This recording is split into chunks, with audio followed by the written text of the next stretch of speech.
Welcome back, wannabes and creators, to another episode of The Complete Creative, the podcast that helps you build and sustain a better creative business. And today on the show, I have a very special episode. It is a panel that we recorded for Wondercon at Home that, for some reason, never got used. So I decided to bring it to the podcast and let you listen to it. It's all about indie comics with Jason Brick as the moderator, myself, Andrea Rosales-Casillas, Anne Agnew, Bryan Silverbax, and John Dover as panelists.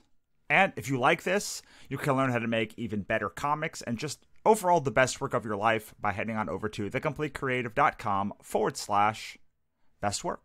Now, let's get on with the show. Take it away, Jason. And hello, everybody. Welcome to the WonderCon at Home panel on indie comic creation and the business practices that serve that. I'm your host, Jason. I'm utterly unimportant. And with us are Russell Nohelty, a USA Today bestselling author who's raised over $170,000 on Kickstarter. He's created Ichabod Jones, Monster Hunter, the Godsverse Chronicles, along with editing the Cthulhu is Hard to Spell anthology series through his company, Wannabe Press. He helps creatives build better businesses at thecompletecreative.com and writes about monsters, magic, and mythology at russellnohelty.com. We have Andrea Rosales. She's the artist behind 9 Twilights and is published in multiple anthologies. Currently, she's working on Vita, a Latinx superhero graphic novel, along with Gamer Girl and Vixen.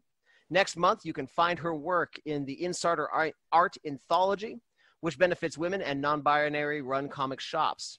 Her work is available in her online store, Good Walrus Goods, at goodwalrusgoods.com. Bryan Silverbax is an illustrator and comic book creator. He's worked on licenses for Marvel, Star Wars, the Alien films, and designed for Danny Trejo and Steve Austin. Bryan has done cover art for many titles, and his first creator-owned title, Loggerhead, released in June from Scout Comics.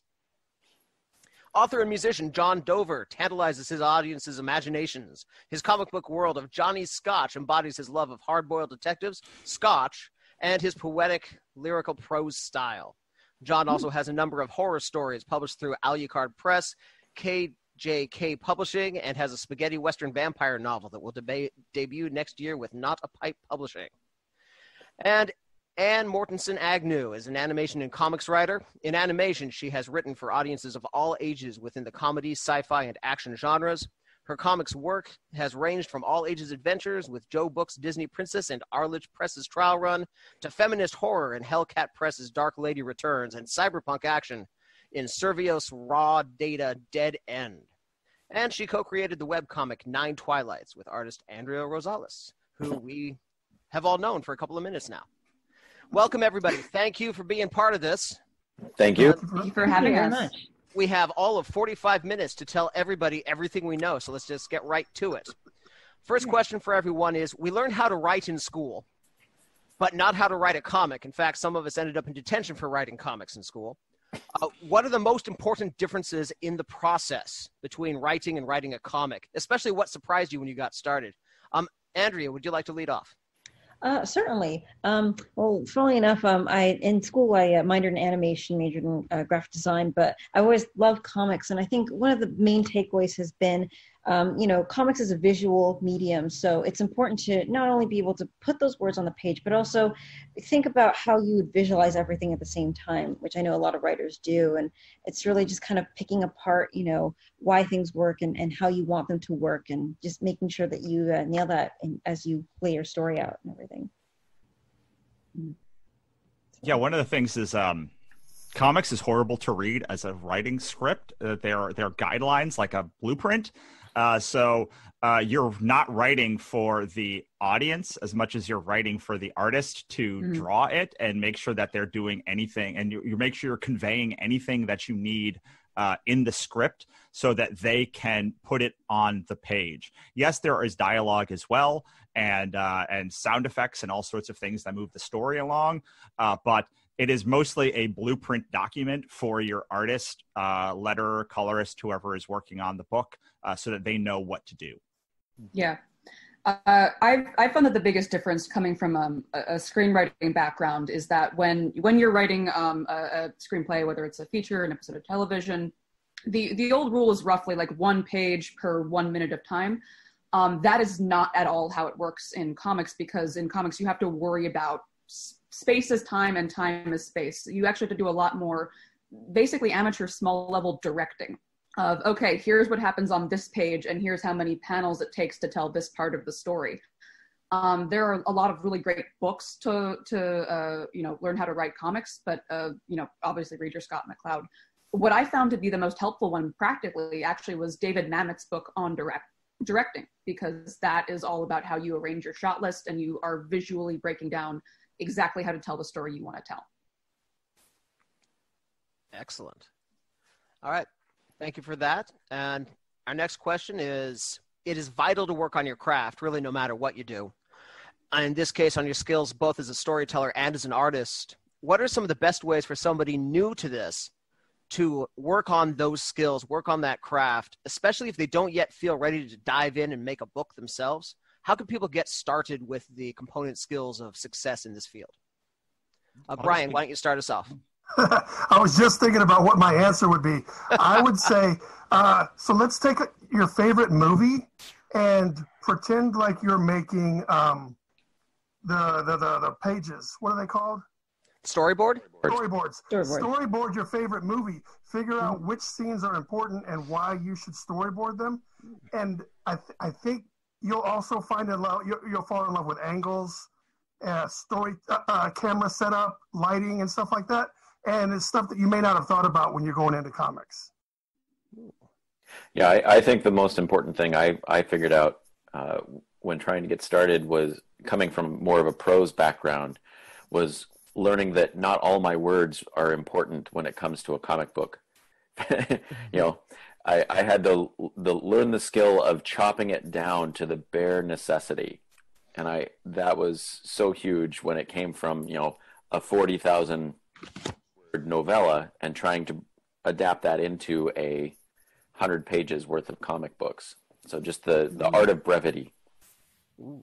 I have to agree what was said, that it's important to really take the time to break apart into pieces what you like about the things that you do. And then once you try to take notes on them, break them down either shot by shot or, page by page, whether it be word or image, just kind of that dissemination of, why do you like these things? Just kind of examining it a little bit closer can really help you break down the mechanics of, why does it work? You may know that it does work, but why does it work? And also, I think it can't be understated enough, Carrie Fisher's amazing line about how you have to just do it scared, that the confidence eventually follows, and you have to just start somewhere. Yeah, even if it's just making small little things for yourself, just try out making 1 page, 2 page, 3 page stories that you don't have to show to anybody. They can go in your little trash binder and no one ever has to see them, but get your sea legs, figure out how to write a story in 4 images and 3 images and 5, 6, 7. Yeah, exactly. It's often said that you have to get your 100 awful art pages out. And my God, have I gotten a lot of those out. So it's a process, but you're constantly always working to keep building on that skill set and building on what you know and the things that you want to learn and keep learning. Yeah, so giving yourself permission to suck. I'll just add in a couple of resources. Making Comics the Marvel Way is a great one. Scott McCloud has 2 books, Making Comics and Understanding Comics. There's also an internet comic book script database. And one of the greatest things you can do is go to that resource, go pick up the comic script and go find the issue of comic and actually see how it was translated. You'll also see that there's hundreds of these things on online, and you will see how every single one is different and how every single one is the same, and how each artist and writer relationship is different as well, because you'll see some comics done by people who've been on the working together for a decade or for dozens of issues, and it might just say make an action page here, and then you'll see some ones that are very, very detailed. So it's a really great resource to go, especially if you can then go to Comixology or the Marvel or DC Comics site and find that actual comic book. Outstanding. And on the topic of resources, I mean, we call this indie comic production, short for independent, but really nobody produces a comic all by themselves. So what are some tools, some resources, some organization, or some people that you personally find just indispensable in your own process? Let's start with Anne. Oh God, this is so the most indispensable thing in my own process is honestly just someone to talk to about this, whether it's another writer, someone who works in comics especially well. And this is hypocrite advice because I don't do this, and even though I should, you really have to get out there and like talk to other people. There are so many resources out there. There is an entire subreddit about comic book collaborations, 1 million Facebook groups. They're on Twitter. There are a million pros who are just always talking about our lives and like happy to answer questions. There are a million resources at your fingertips, and most people are actually very nice and very willing to talk about what they do. It's completely okay to just ask somebody, hey, what do you think about this? Maybe they won't respond, but maybe they will, and you'll probably get something out of it. Exactly. Yeah, comics has been a very welcoming, inviting community, and a lot of the circles I've been able to be able to join, and everyone is usually very happy to help and happy to guide you along. So just don't be afraid to ask those questions. Also, in terms of like you said, resources.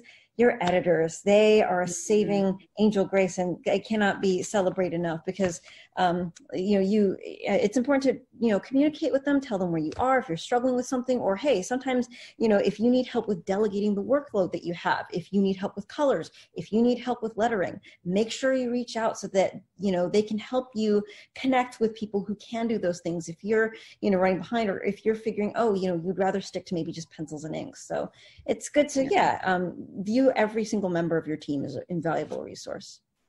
Yeah, an editor is worth their weight in gold. Mm-hmm. Yeah. On top of that, you're the best resource are the creators that you know.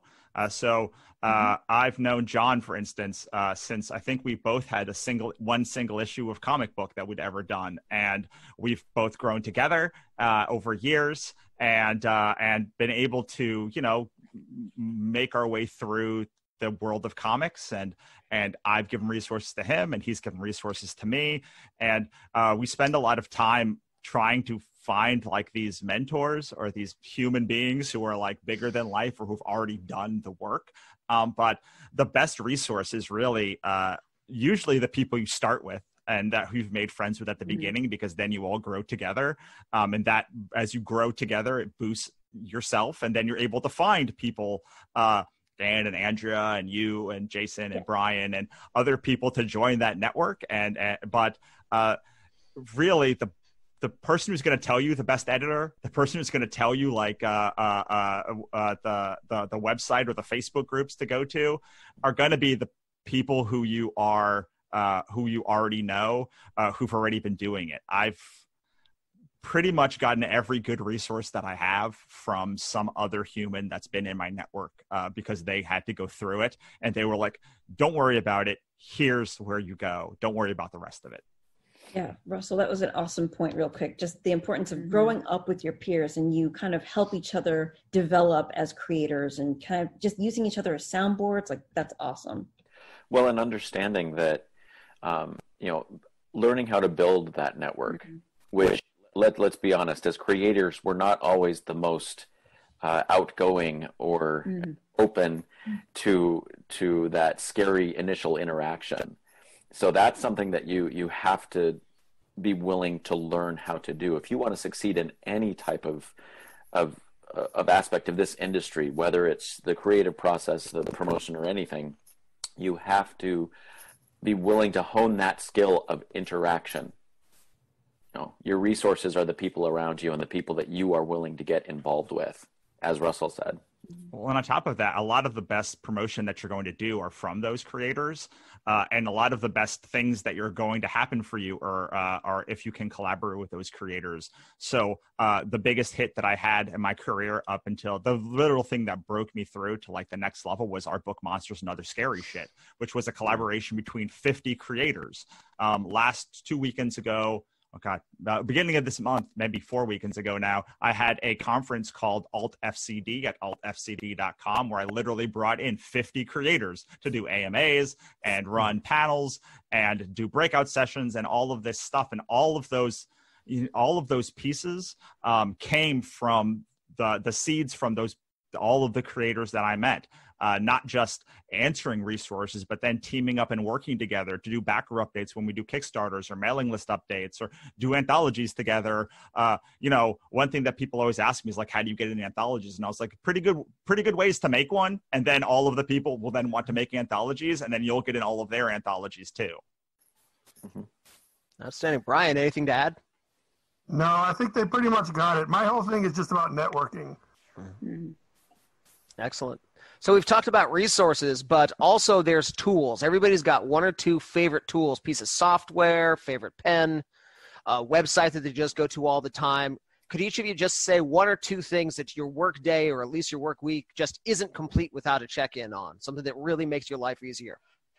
Oh, man. Kickstarter and Photoshop. Because I'll just start easy. Those are two ones that even as a writer, I have to use Photoshop all the time to make graphics and other things and check the consistency and coloring of other people's work.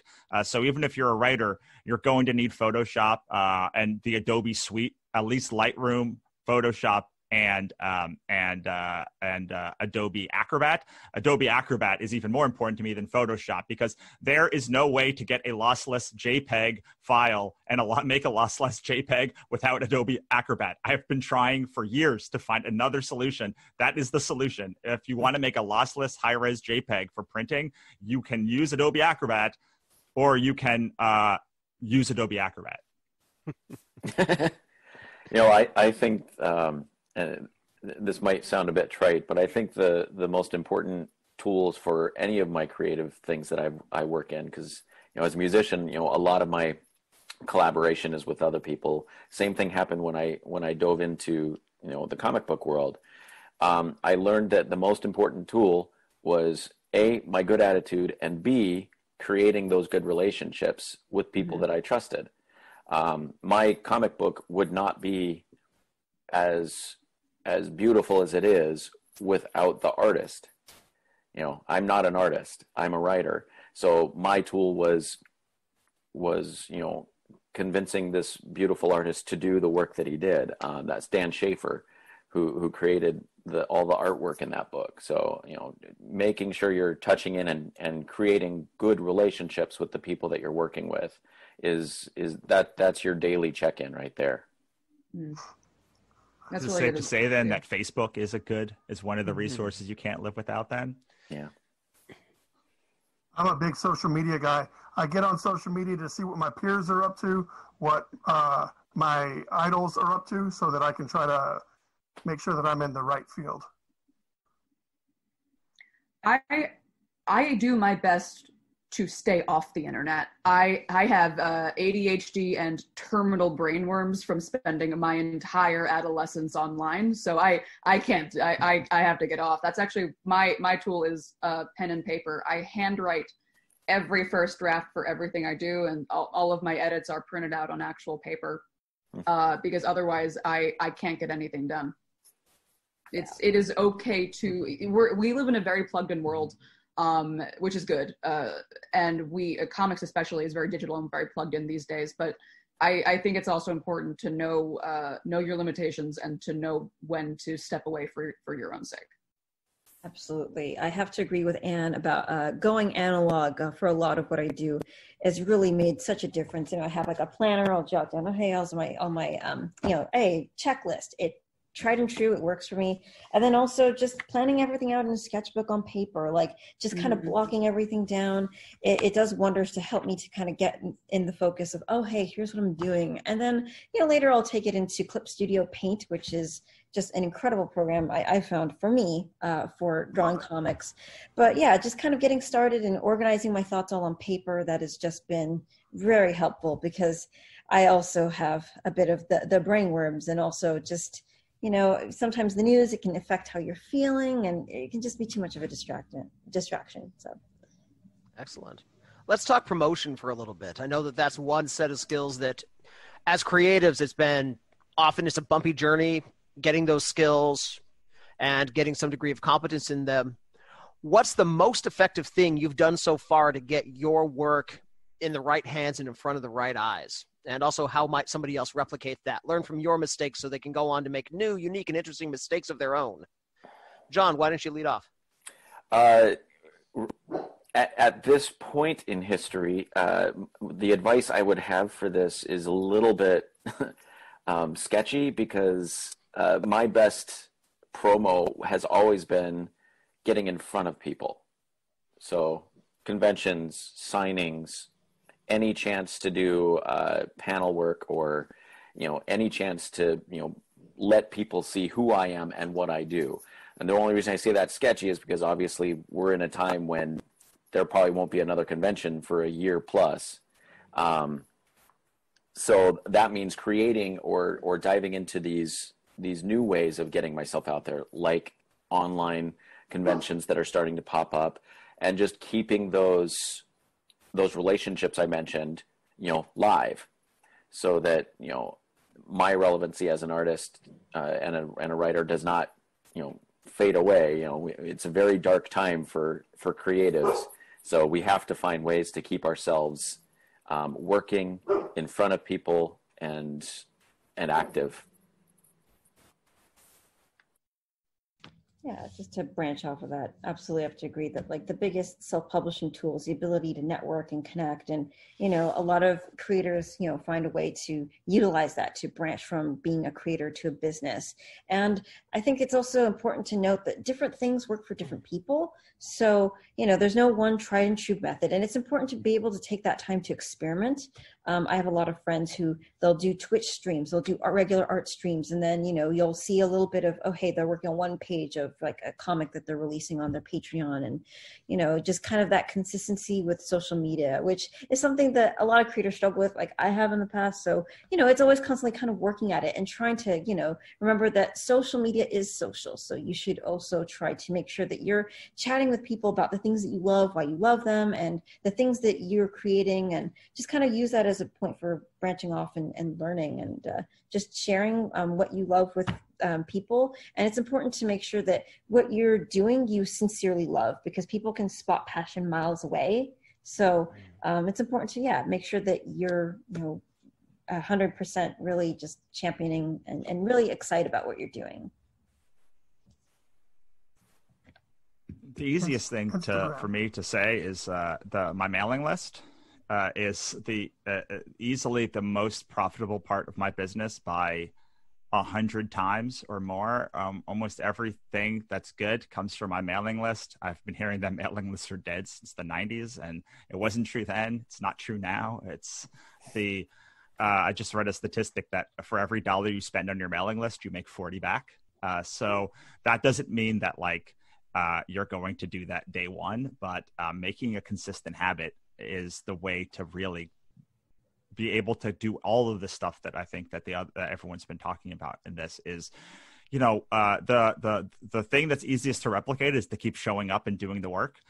It sounds trite and easy to do, but 80% of it, I think, is showing up and just not giving up and getting better and better and better and better and better. There are people that show up and they keep making the same mistakes in their art or their writing, and they're not getting any better. There are those people who show up and but they don't actually put out any work or any new work, or they haven't put out anything in a while. But if you can consistently put out high quality work, it is the easiest way to replicate any success that I've had or anyone that I know. Is it's the first time you see somebody, or so I see something, I'm like, oh, that sounds cool. And then when they've done one thing, I'm like, oh, that's interesting. And then, but it's when they've done several pieces and consistently high quality, and they keep getting to the next level or like doing these interesting things that I take notice. And I'm constantly shocked at who the people are that make it past that like 10-year mark or like 5-year mark or keep putting out stuff, it's almost never the person that I think. I almost always have ones that I'm like, wow, you're such a, this like you're so ahead of everyone else. But then they'll fall back, and it's just the person that puts out a page a week, writes 1,000 words a day, and keeps having new stuff that's interesting, not just the same new thing, but like interesting new pieces, new takes, that they're trying new stuff that really, and building a better and better and better network, that they're the ones that tend to have a career for the long haul. Bryan, I thought you had something to add there. I'm a firm believer in Instagram. Like, if you're going to want people to look at your stuff, Instagram is an online resume that people can find. And when you're out and about and you don't have business cards or you don't have a fully fleshed out website, you can say, check out my stuff on Instagram. And I've gotten a lot of work just from posting to Instagram. And people say, I saw all your work on Instagram. I'd like to hire you for this job. So I don't know. You keep your Instagram business, and it does a lot. Mm-hmm. So we haven't heard from you yet, Anne. Do you have anything to add? I agree with everybody. I really want to also echo getting out there, showing up, and doing the work, because ultimately that is what has given me any success in animation, especially, and also in comics. You just have to keep doing it. I have also been taking notes, because I think that this is something that I honestly struggle with. I am a big fraidy cat when it comes to doing this stuff, which is honestly a weak point for me. It's why I'm not as successful as I'd like to be. What I've had the most success in is being present, showing up, going to panels, being on panels, tabling at conventions, often with Andrea. For the stuff that we do together. That is what really has worked for me, and I found it very, very rewarding to do as well. I'll tell you a quick story. Is Vince Fernandez, who is the editor-in-chief at Aspen Comics, talked to me and pulled me aside a couple of years ago at Phoenix Comic-Con. We were chit-chatting. He goes, the only reason I know you exist is because every time you saw me, you would put a new hardcover book in my hand, and it was like for years. I just had like literally a stack until I could, of like just your books, like that high, until I could just like not deny you, and I had to try it. And that's something like literally anybody can do. I mean, it's you just have to keep making the work, and making the work as good as you can, and looking for ways to improve, and then showing up and showing other people, and building that network. Those are two pieces that I've given so many tens of thousands of books away to other creators and to fans, and just to try and prove myself. And so often we're like guarded at these, like, that we don't want to show up and show anybody or do anything, or for fear of someone's going to steal it or someone's not going to like it. But the only way you're going to improve is to get someone to tell you what you suck at. And the only way you're going to impress somebody is by actually showing up and doing the work and doing it again and again and again. Because frankly, anybody can make an issue of comics. Like, very few people can make 10 issues of comics or 5 graphic novels or 20 books, or very few people will just have the stamina to do that. And as more and more people enter a field, we're getting this glut of people who are writing one book or like doing one comic, and, because everyone can do it. The problem is that, like, once you make one comic or write one book, suddenly realize how hard it is, and like very few people then go on to make a second book and a third and a fourth. So the more just work you can do, the more people will say, all right, I'll finally give them a shot. The more conventions or times you can show up in front of people, the more people will give you a shot. Sometimes it takes 10 conventions of me seeing someone out before they buy a book from me, but just being there is helpful. And you can literally show up whenever you want. Most places you can show up on the internet and Facebook groups. You can show up at conventions. You can show up, in comments on forums and all of those places. And showing up is Russell, easy. Remember how I promised you that I'd cut people off if they were running? They literally just finished. Outstanding, perfect. Thank you so much. I would like to. I would like to please. say one thing. A friend of mine gave this advice in general, which is don't have princess in the tower syndrome, which is when you are sitting all alone and you're like, I wish someone would just come to me and find my work, and I would just give it all to them if they would simply discover me. Like, don't do that. Don't be me. be Russell. Russell's entirely correct. Or that person's asshole cousin, the one that's like, Yeah. marketing is beneath me as an artist and I cannot stoop. It's rarer now, but it's selling out thing. is for the plebeians, and I shan't market. I'm too much of a genius. Okay, Patricia. But I do have to kind of say that also, going back to what was been said all this time about like social media and getting your work out there, artists, make sure that your work is easy to find. Have your websites, really polished, have them, ready to go. Make it easy for people to find your work, and don't have like people struggling to find your email address, because so many people, they'll respond to giant threads of Twitter, for instance, like, oh, show me your work, I want to find new artists, and they'll have like their email address is hard to find. I'm like, no, don't sabotage yourself. Like, make it easy for people to find you. And just again, like, once you get that chance, like, be good to work with. And I know it's hard to get to conventions because of locations, economic gatekeeping. Like, it's very expensive to get to conventions. But like Russell's saying, like, if you can participate online, do. Like, people will remember you. Yeah. This is maybe this is just when you're working with other people, to yes and, not no but.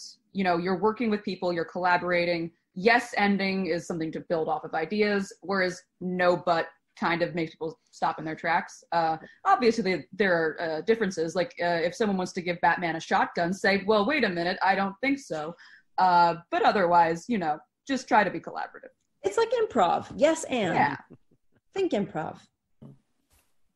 Right. Well, folks, around in the corner to their last 5 to 7 minutes, so I think we'll finish up real quick with, please, you've done a great job. I'm really excited about what people are going to get from your knowledge and wisdom here. But if people want to follow up, do that networking you're talking about, or just ask you about your work, where can folks find you? I am on Twitter at Annesplains, which is ANNESPLAINS. And I will definitely be talking about Sailor Moon redraws. And also send them all to me, please. I want to see them all. Folks can find my stuff. I'm on Facebook as under Johnny Scotch, but also John Dover. But you can also go to my website, which is readjohndover.com.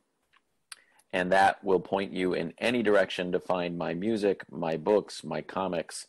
All of it should be right there.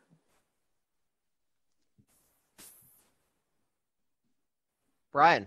Oh, sorry.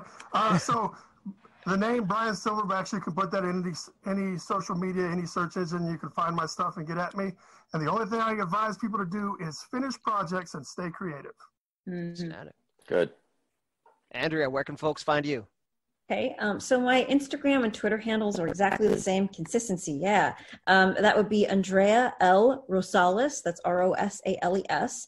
And I have a website, goodwalrusgoods.com, where I sell cute stationery goodies. And my artwork you can see on my website at www.andrearosales.com. And I am on social media everywhere at Russell Nolte. I do not really do anything except for Facebook, though, so that is the best place to find me. I post a lot of weird memes about like mythology and fairy tales and such. I also use Twitter a little bit. I have two parts of my my company. You can find Magic, Mythology, and Monsters at russellnolte.com. Join our mailing list and get a bunch of my stories for free to check it out, see if it's your jam. I also train creatives how to build better businesses at thecompletecreative.com. I have a podcast, a bunch of epic blog posts, free courses, and a lot more. Outstanding. Well, thank you, everybody. I know it's a little odd doing these panels without an audience to applaud us all at the end. So would you mind giving each other a quick round of applause as we finish up? Thank you so much, everybody. Thank you, everyone. Thank you so much. So that was our WonderCon panel about independent comics. If you like that, make sure to go and check out all of the artists and writers that were involved in the panel. And if you want to learn how to make the best work of your life, go and check out thecompletecreative.com/best work. That's it for me. Please rate, review, and subscribe wherever you download your podcast, and I will see you next time.